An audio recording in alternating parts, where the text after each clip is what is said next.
Margarita Tūne vispirms bija mana mīļā skolotāja, un tas ir ļoti daudz, kad cilvēks pēc 60 gadiem var satikt savu skolotāju un teikt mīļā skolotāja, un tā ir taisnība.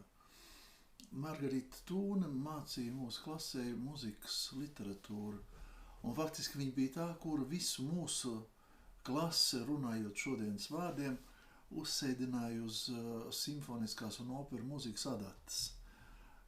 Pat bija tā, kad mūsu klase vienmēr gāja sestdienas, piekdienas vakaros, mēs gājām uz operu, kaut kādā veidā tur lavījāmies iekšā, vai tur bija tāds biļets vai lēts vai kā.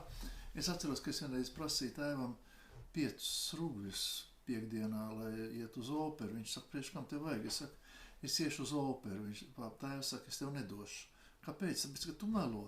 Tu ies uz kuķiem uz kafēnīcu. Es saku, tēt, bet es iešu uz operu, visi mūsu klasiet. Nē, tu man melo. Saki taisnību, tad es tev iedošu naudu. Es sapratu, kad ir jāsaka tas, ko tēvs grib dzirdēt, nolaid acis un kautrīgi teica, jā, tēt, tev ir taisnība, es tiešām iešu ar meiteni uz kafēnīcu.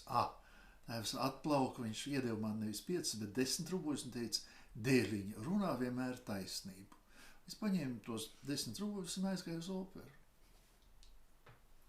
Paldies! Paldies!